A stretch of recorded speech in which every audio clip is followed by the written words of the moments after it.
On the 24th of June 1947, Kenneth Arnold, an American aviator and a businessman, was flying near Mount Rainier in Washington state. He was searching for a transport plane that had gone missing in the area. He ended up seeing something extraordinary and strange, a series of 9 unusual objects flying in a V formation. He estimated their speed to be 2,700 kilometers per hour, 3 times faster than any aircraft at that time. He said they were moving side to side, occasionally flipping and darting around, and looked like saucers skipping on water. The news of his sightings hit the US media. The pilot had all the makings of a reliable witness, but the details of his observations were twisted.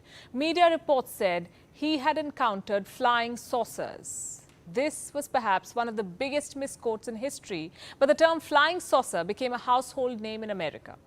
Soon everyone was scanning the skies for flying saucers. Reports started coming in from all over the world. There were nearly 853 flying disc sightings in 1947 alone.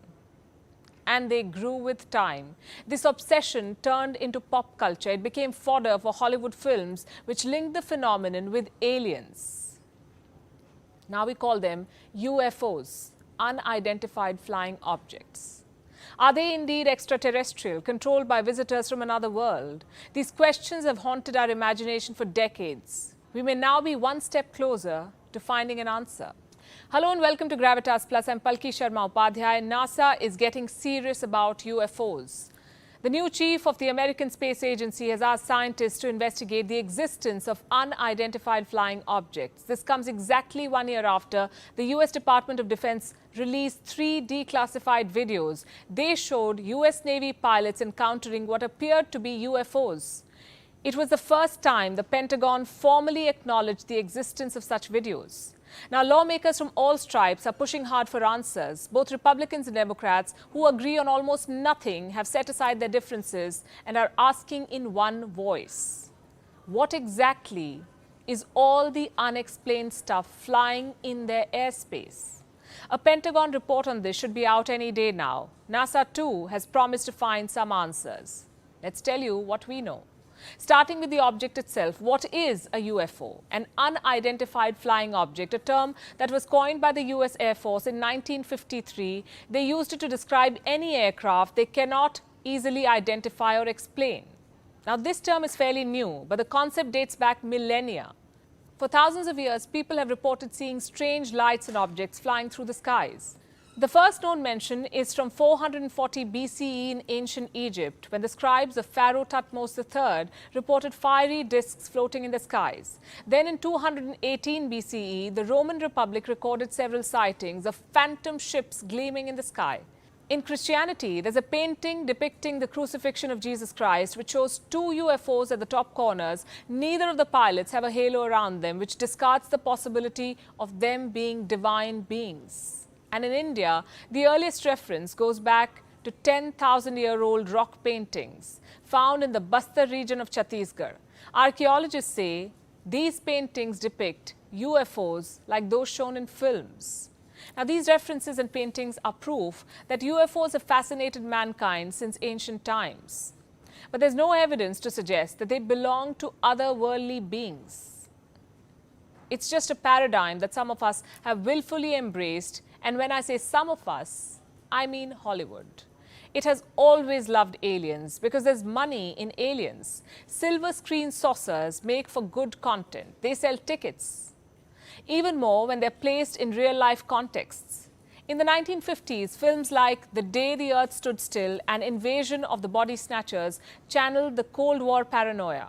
Today, movies like Men in Black, Independence Day, and The Avengers are used to depict the scourge of global terrorism. In some movies, aliens and UFOs are considerate. They come in peace. In some others, they come to annihilate the human race. They make for good cinema, no doubt, but they've also sensationalized the topic to such an extent that most people have started believing that aliens are really visiting us. Where do these most people live? Where else? The United States of America. A 2019 Gallup survey showed that 33% of American adults believe that aliens in UFOs have been visiting Earth.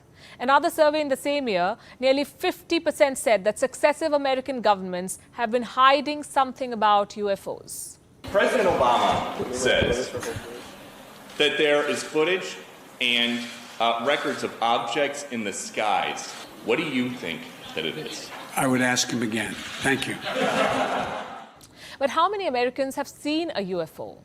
According to America's National UFO Reporting Center, there have been at least 90,000 sightings since 1905, with an average of 6 sightings per day, and some of them at the same time in the exact same place. On the 31st of October 2004, 77 people reported seeing a UFO in Chicago, Illinois. September 19, 2009, 75 people reported seeing a UFO in Burlington, New Jersey. Interestingly, most of these sightings happened on weekends and at a time when most people were believed to be drunk. Look at this graph. It depicts all UFO sightings between 2000 and 2014. Most of them happened during drinking hours. Now, we are not suggesting that everybody was drunk, but the timing and the rate of alcohol consumption, the states they were reported in, is often used to reject the claims. So what did these people see? In most cases, what they believed were UFOs turned out to be planes, clouds, or weather balloons, or celestial events like meteors and planets that seemed unusually bright. Most of these can be scientifically explained, and yet there are some unresolved mysteries. In 1954, a football match in Florence, Italy was disrupted. After unidentified objects were spotted above the stadium, tens of thousands saw something in the sky. What was it? Most testimonies say it looked like an egg-shaped object which glittered as it fell from the sky. Then, in 1966, around 350 children and teachers at a school in Melbourne, Australia, saw 5 planes surround a silver flying saucer. The planes tried to aerially herd the object for 20 minutes before it disappeared. Now, these were just a few examples. There are many, many more. A French UFO research group says that 3.5% of all UFO sightings remain unidentified and defy all explanations. 3.5% is not a small figure, especially not when you look at the kind and scale of investigations that have been carried out to find answers.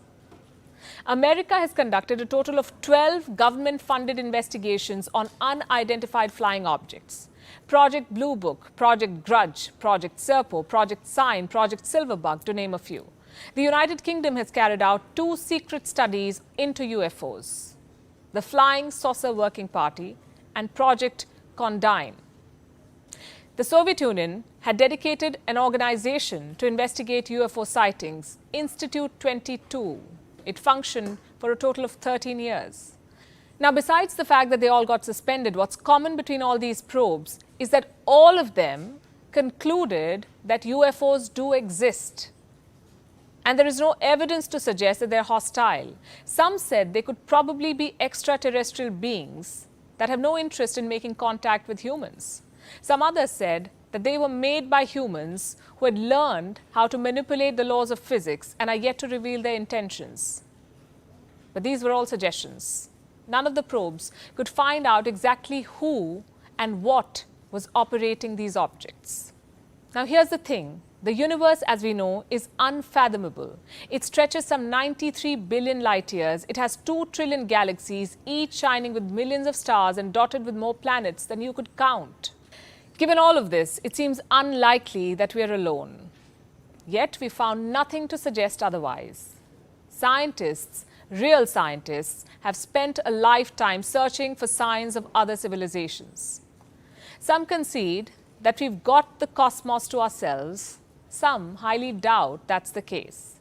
But none of them have said that aliens are visiting us in UFOs, and even if they were, they won't be so considerate to just pass by stadiums and rooftops on weekends.